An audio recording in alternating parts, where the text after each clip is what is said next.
fabulous Las Vegas.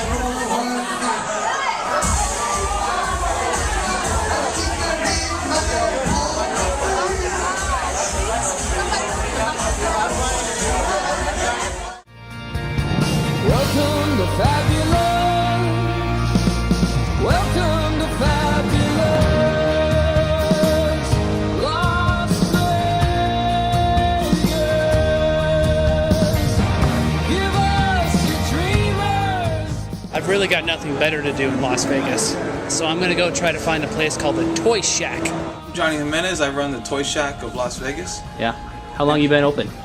We've been open for about 4 years here in Vegas. We do mainly a lot of die-cast, and we try to stick with the vintage toys. We go back to the 70s and 80s with a lot of the carded action figures.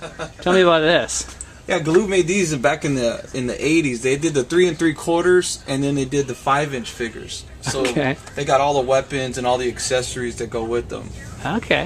B.A. Baracus is probably the more expensive piece of I would the bunch. imagine. Do you have the complete, or you got just those guys? Just a few of the guys here, probably like 5 different characters. That's uncanny, the resemblance. Usually those figures didn't have that much detail, but that one looks pretty good. He's just missing the cigar, that's it. That's right. And then back here, you got the Dukes of Hazzard figure, right? Correct. Yeah, we got Daisy, Buck Rogers there. If you look over here, we got a lot of these are the original G.I. Joes from the 80s. Right, right. Are those pretty highly collectible? Yeah, G.I. Joe's big. What would you say is like the most rare thing that you guys have here, or you carry? Probably the rare things, the rare pieces probably, well, the tin stuff is probably in that condition, probably some of the rare stuff. An American soldier went to Germany back in the mid-40s, and he brought these back from Germany. Wow. So these are composite figures, and these are all German-made tin tanks and guns and stuff like that. Now, were these German representations of U.S. soldiers coming into the country, or were these SS soldiers? These are SS soldiers here. So yeah, these are all the Searchlight Works. These are replicas of the actual guns that they had at the time. That's amazing. Yeah, it's amazing that stuff survived. Yeah, the history on it is very cool. Yeah, but the last year they made these were back in 1945. It's a part of history, you know, a lot of this kind of stuff, you know, this stuff got destroyed. Very little of this stuff survived, you know, so this is kind of something just, you know, representation of toys from that era. You know, it's neat to see. And especially the mechanics of all these. They all fired missiles. They're very intricate. So, really? Yeah, they're all world working. Exactly. So, very cool. Original 80s Transformers and stuff like that, you know, we're always getting that kind of stuff in. That's very cool. All right. Thanks, buddy. Cool, man. It's nice to meet you. Thank you.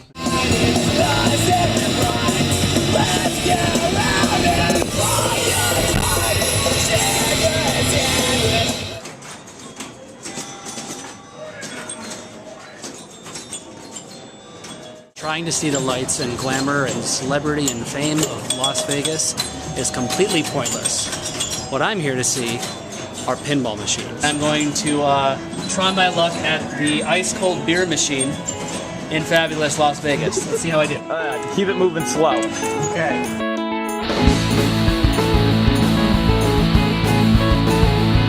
As soon as you get it moving fast, you're gonna mess up.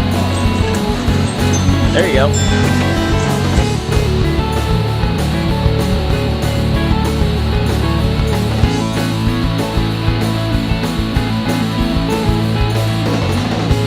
You seem to have picked it up pretty well. Up. This is the Pinball Hall of Fame Museum. We're a non-profit organization. All profit goes to the Salvation Army. Oh. The owner, man, Tim, this is his private collection. Over there, he's got the $100,000 check from the Salvation Army to get himself started. So the Salvation Army helped him start this place. Well, yeah, he owns the machines and that, but I think the Salvation Army bought him the building. Okay. So he'd have a place to do this. If you know anything about arcades these days, you don't see them around very often. It's because they just don't bring in the kind of money necessary to maintain themselves. Yeah. And especially like this would never work if he wasn't the guy who did the technician work. You know, somebody with that skill, they're going to want a lot of money to come in there and fix your machines. Sure. So he knows how to fix all these things, obviously. He's got his own repair shop. Yes. This is the oldest machine we have in the shop. It's from November of '45. Okay. It's got a little history in that. A lot of them do, the older ones, due to the history in that. You'll notice it has no flippers. Right.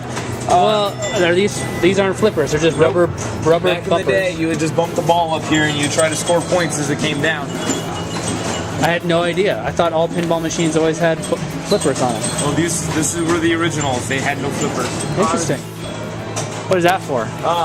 These.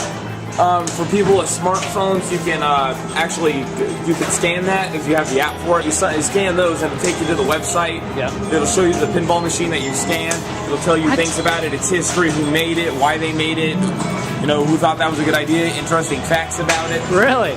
Yes. I'm Matthew Birmingham at the Pinball Hall of Fame in Las Vegas. And it was nice meeting you. You too, buddy.